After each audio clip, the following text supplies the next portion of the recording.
Hi, we're those people, I'm bad at presentations. I'm just going to tell a quick story. In 2001, I was really excited by this new operating system coming out called Windows XP, and I wanted a copy, and it cost money, and I didn't have any. So I found a copy on the internet that I could download, and took about 2 weeks because I was on dial-up. I finally get it. I burn it to a CD, and I boot it up. And I was not greeted with Windows XP. I was greeted with an internet shock image called Guix. Don't look it up. and that caused me, that kind of got in my head. Like, how do you know what you download from the internet is actually what it says it is, right? And it was a struggle. But all I could do in that moment is just do what everybody else did, which is just keep sharing it for the next person to get educated. This turned into a journey about like supply chain attacks. What do we do about them? How do we figure out? How do we prove, the software we're downloading is what we think it is? And I'm going to kick it off to Danny, who's better at presentations. Yeah. So what we're talking about here is how do we rebuild trust through these problems, which is by multi-signed, full source bootstrapped, and reproducible builds. And so our big threat model here is to not trust a single human or computer throughout the entire process. And just to make sure that we're all kind of on the same page about some of the terms, because these terms tend to be overloaded quite a lot within our community. When we say reproducible, we mean that the software is portable and it can be built and produce deterministic artifacts across a wide range of systems. Full source bootstrap, the ability to bootstrap every single component from the source code and have no opaque binaries. Hermetic being hash-locked inputs, isolated from external influences, and no network access and no dependencies on resources outside the explicitly declared build inputs. We added container native here because StageX at its core is a container native operating system and also exports to the standard ISOs and everything else. Well, examples of that soon. Yeah. And then multi-signed, having individual hardware-backed signing keys and producing a quorum of signatures for all builds. So let's talk a little bit about that. So this is an example of one of our developers' PGP keys, and we use PGP for signing, even though it might be kind of a controversial take. But the whole goal of this is figuring out trust, and trust is like really interesting. So if we look at this, we see that the center point here is one of our contributors, and then all of the points around it is the direct connections. Because in PGP, people sign each other's keys, and they actually meet in person, and they say, oh, you're also a human being, great, which with other key types on the internet with AI, it's harder to know now. Yeah. If we expand out to 2 degrees of freedom, we've already reached members of the Debian, Arch, and OpenSUSE communities. At 3 degrees of freedom, we hit kernel developers and Red Hat. And at 5 degrees of freedom, we've reached about 75% of the web of trust. And so the way that we like to view this is that the key that started at the very beginning has been signed by people that have been signed by people that have been signed by people, and you can prove that, at least for what we say, these are our keys that we hold and manage and maintain. Yeah, Torvald signed a commit today, and that key signed a person that signed a person that signed us, and then we sign our own distro. Mm-hmm. And so a brief little history on trust as a whole. Going back to 1984, we have Ken Thompson's Reflections on Trusting Trust. In 1992, we saw the guys at Guix were able to produce a bit-for-bit reproducible build of GNU on all of their platforms except the RS-6000. And then we had a pretty large break as far as what this was concerned, until 2013, when the Reproducible Builds project was born. In 2015, we actually saw a couple of examples of trusting trust attacks, one of them being Xcode Ghost, and the second one being this guy named Mick, who was hired by a professor, a psychology professor, to determine why the program that one of his ex-grad students had written seemed to provide like weird subliminal messaging in between questions being asked. And after about 15 days of digging through the system, he determined that it was the compiler that he was building, and it was a custom build of GCC that the the PhD student had written, and it was just constantly relinking. And so when they brought in one of their friends to bring in a fresh copy of GCC, they realized that it was incredibly different. In 2016, the Bootstrappable Builds project broke out from the Reproducible Builds project, and this created a couple of pretty important tool chains as far as bootstrapping is concerned, which is the Live Bootstrap project and Stage 0. In 2019, a guy named Carl Dong gave a talk at Breaking Bitcoin 2019 talking about the connection of Hex 0 to Mez being this holy grail for bootstrapability. And then in 2021, the Guix team actually was able to do this. And they were the first full source bootstrapped system, at least for their main bootstrap. And now we have StageX, which is the distribution that we're talking about. And we extend outside of the bare minimum that Guix is doing right now, which is bootstrapping only their bootstrap, and then not every single package within Bootstrap itself, within Guix itself, is full source bootstrapped. But the requirement that we have on the StageX side is that if it is in our distribution and it is signed by us, we can build from 180 bytes of machine code all the way up to that final binary and validate that it is built from source. Yeah, we have no trusted maintainers, which means that if we can't reproduce it and bootstrap it, then there's no way for us to release it. Yeah, this does cause a fair bit of problems, though. There are a number of programming languages and other packages that lack the ability to actually be full source bootstrapped. Ada's an example. Haskell's another example. Zig right now is using a WASM binary and it has to be pulled through for each build. If you're a maintainer, help us fix it, please. And so by forcing everything to be full source bootstrapped and reproducible, we can at least have much more trust guarantees. So let's talk a little bit about maintainers. In short, right now, most Linux distributions trust a single person to manage the entire tool chain of building and releasing software.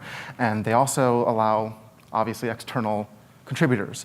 And so in theory, in an ideal attack, a maintainer that wants to do something malicious can go ahead and create a pseudonym, make a pull request, log back in on their normal account, merge the pull request, get it built, it goes out within the next couple of hours, and now we have a supply chain attack from an insider. And so the thing that we've been trying to focus on is making sure that all maintainers within our ecosystem have multi-sign capabilities and force each other to be held accountable. We've seen a fair bit of supply chain attacks over the course of the last few years, and they continue to increase over time.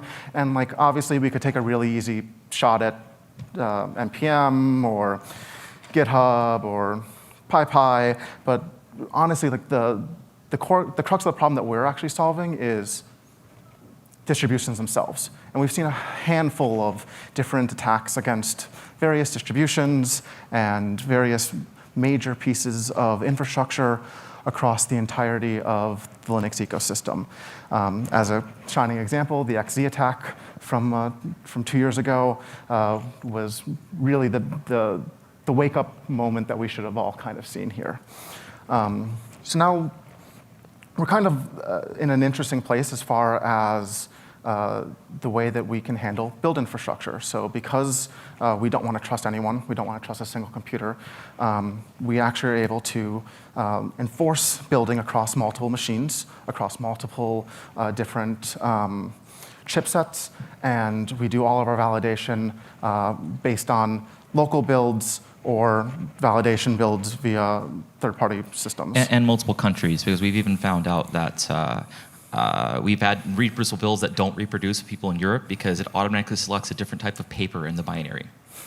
A4. Yeah, and so we see there's a couple of various different ways that this kind of ends up showing itself. There's obviously, when you're talking about full source bootstrapping and reproducibility, you run into things like timestamps and stuff like that. And so in the example that we see here, we have 3 builds running side by side, and the only diff between the 2 on the right and the 1 on the left is source date epoch was set to 2 instead of 1.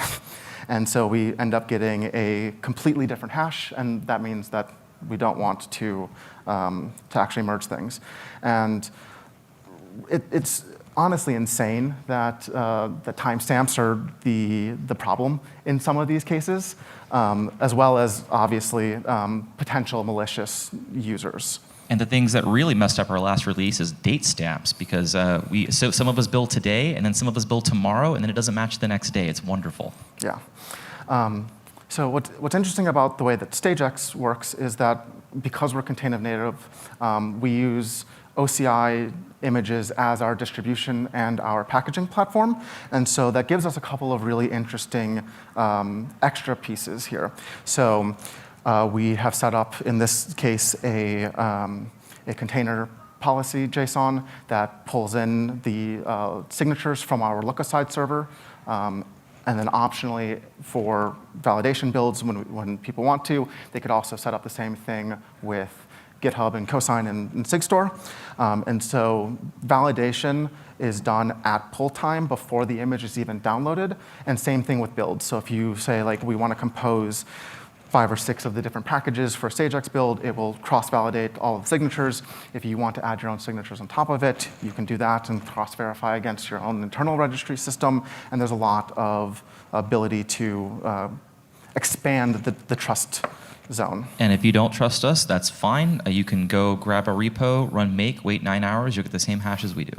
Yeah. So let's talk about a little bit about the technical decisions that we made on StageX.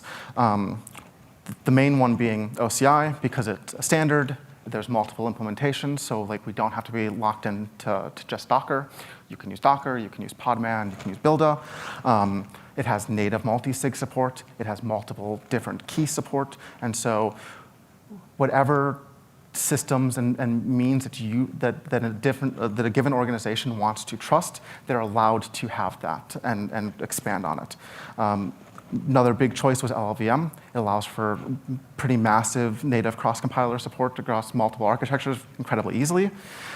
Yeah, if you have to build all of your compilers multiple times, not having to do that for every single architecture is nice. LLVM gives us great cross-compiling support. Yeah. Musil, because it is modern and incredibly minimal. Mimalik, for its security focus and being incredibly fast as well. And then Mold as a linker, because as they like to put on their thing, they are twice as slow as CP. We do support glibc as well and other libcs. If you're like, I want to build something for Debian, you can do that too. We're just by default these things. And so one of the choices, a lot of the choices that we made around here is about making things as easy for someone to come in as possible. So this is an example of the container file for stage 0. Obviously, it is actually much larger than this, and so we've cut it down a little bit. But at the end of the day, they're just container files. And so we have all of our metadata and sources built into this. We compile those into standard OCI images, where they only have the specific binaries and specific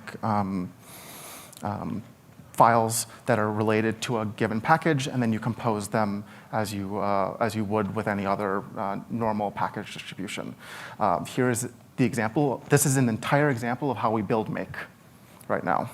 Yeah, just extract, configure, and export. And so anybody who knows how to build a container file can build a package for our distribution. Yeah.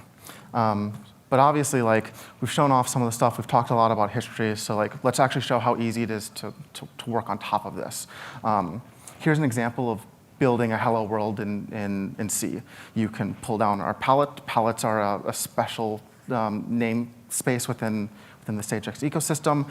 They're bundles of packages as opposed to each individual package, which you probably wouldn't use by itself. Yeah, and so when you want to do the compositions on the build side, you're able to pull in and compose these things a lot easier. And then on the tail end, you end up just getting either a binary or your end user package. Here's an example of doing a multi-arch build in Golang. We pull in the Go palette. We are then able to compile.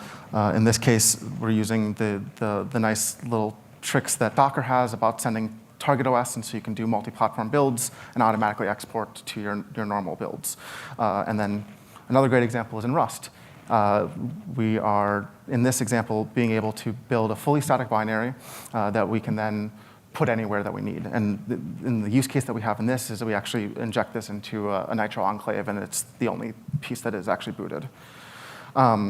There's obviously, though, still a lot of things that we haven't been able to solve just yet. We've kind of been able to sort out, at least at a high level, full source bootstrapping for the vast majority of common programming languages and such, but there's still a few things missing.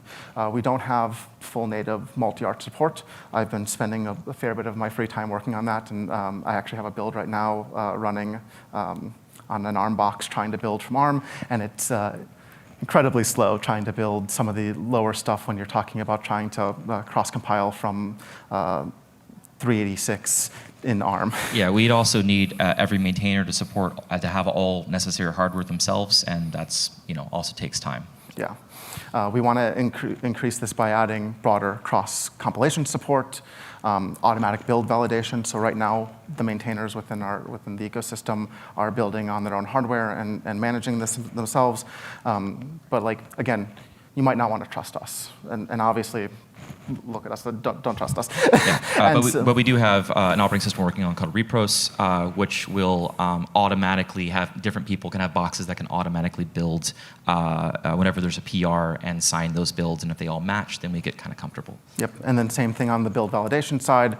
We can run validation builds on GitHub, GitLab, GCP Cloud that allow a fair bit of free compute for us to be able to use, and then sign with the native SIG-store signing that they have. And so if you want to trust a signature from Google, or you want to trust a signature from Microsoft, or you want to compose their signatures and our signatures and then add your own once you've done your own reproductions, you can do that. Yeah. And personally, I don't trust any of these, but I trust that they don't trust each other. And if they all match, again, that's confidence inspiring. Yeah.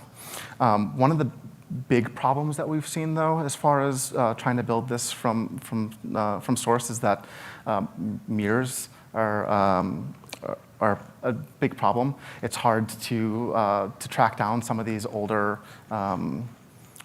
builds, older source code from early builds. Mirrors go down quite often. If you work at any 90s FTP mirrors, yeah. Yeah, if you work at any of the universities and your stuff has gone down recently, we apologize. We have a few people building simultaneously, and every once in a while that definitely puts a strain on systems. And then the real next problem that we see is source code review. There is, in general, a complete lack of source code review. We see across almost every organization that we have ever worked at. And so what we'd like to do is work with the community on crowdsourcing this in a verifiable and trusted way, because we have seen, at least over the course of the last few years, that there are organizations that do their own internal code reviews and do provide some guarantees. And so by pulling in the information from them and then pulling in the information from other humans, validating source as it comes through, we can hopefully reduce the problem that goes into a lot of these supply chain attacks. Yeah, we are working with the Live Bootstrap project and trying to form kind of a spec for this, and we'd love to collaborate with other distributions, because if different people are reviewing different parts of things, great, and then we can hopefully all have a list of all the things that nobody's reviewed, and hey, nobody's looked at XZ in a while, and hopefully bubble those up so we can get eyes in the right places. Yeah. And with that, are there any questions? Yes.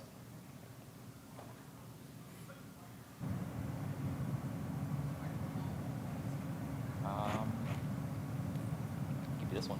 Yeah.